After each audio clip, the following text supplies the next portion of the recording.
Hello, everybody. Top of the day to you.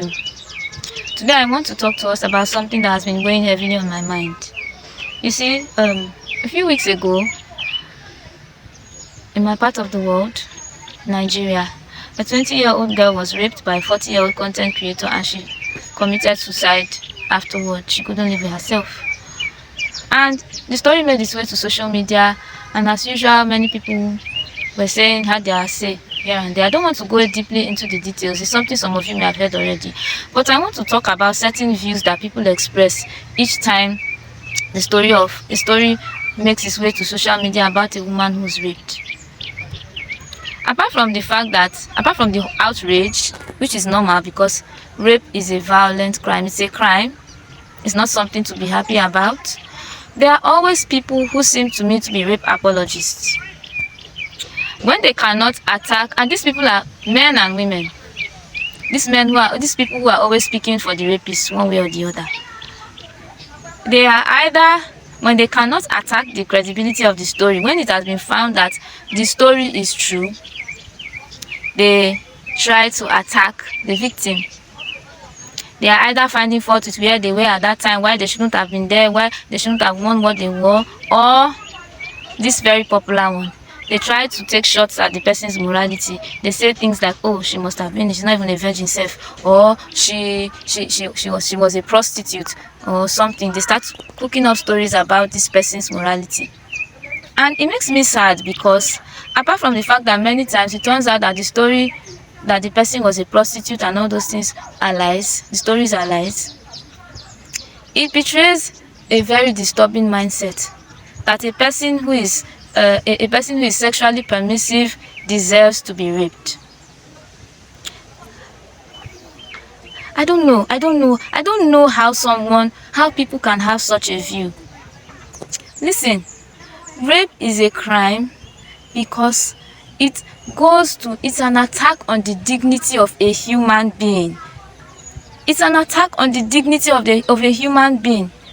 When a person is raped, they are treated like animals. They are treated like they are not people, like objects.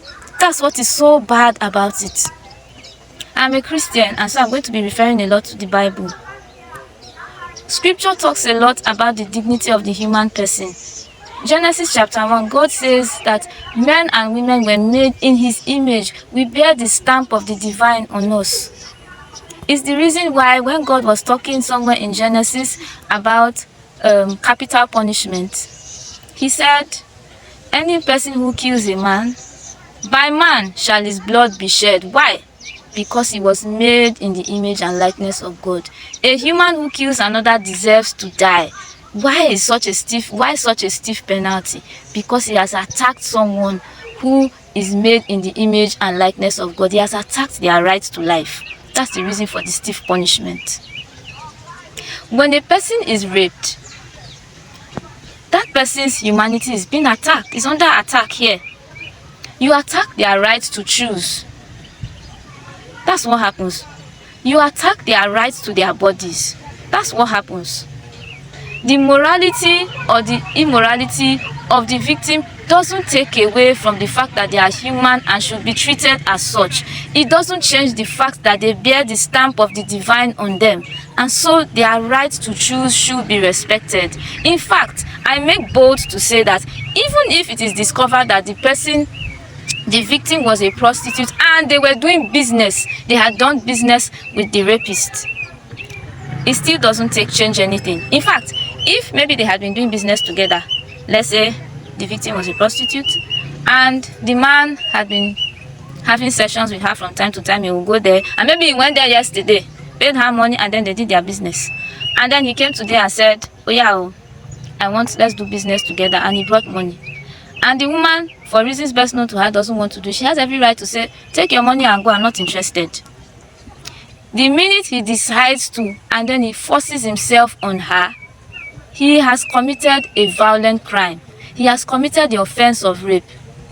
Because he cannot be held to say, we have been doing business together, so she was supposed to just let me have her. I've heard people express this kind of view, and it is not only illogical, it is sick. Every human has a right to choose. whatever choices they have made with their lives morally.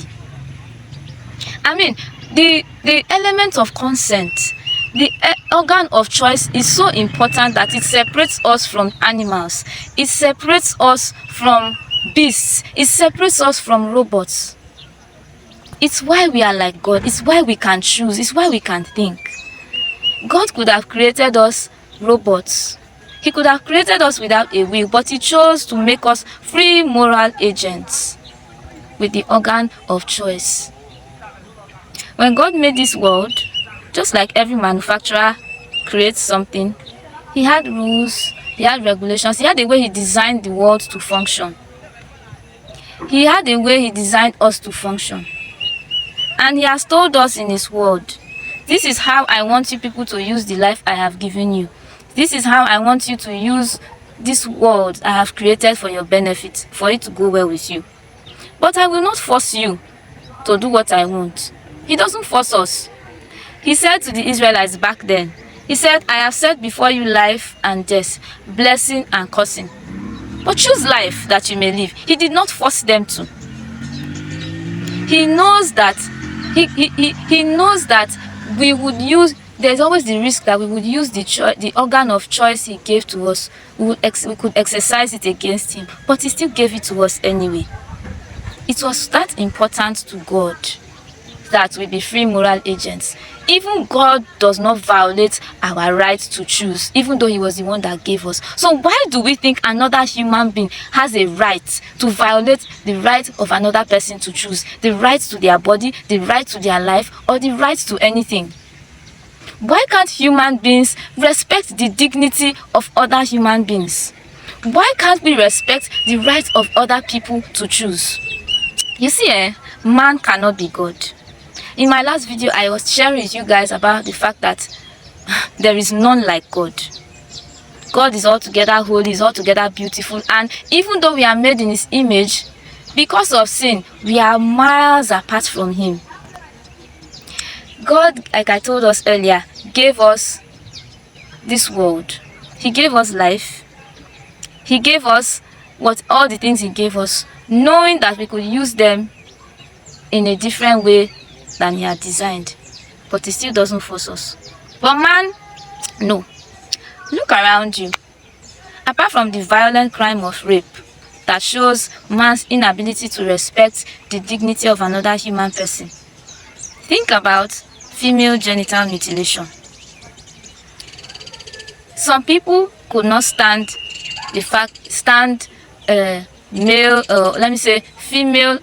female unfaithfulness. Yeah, they want their women to be faithful to them, which is not bad.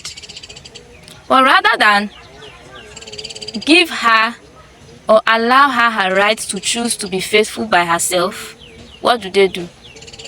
They mutilate the woman. They destroy her ability to enjoy intercourse so that they can have what they want, so that they can have her where they want her. A man somewhere is afraid of his wife being successful because he's afraid that when she becomes successful, she would start to treat him like trash. And so, what does he do? He sabotages her. He doesn't express his fears.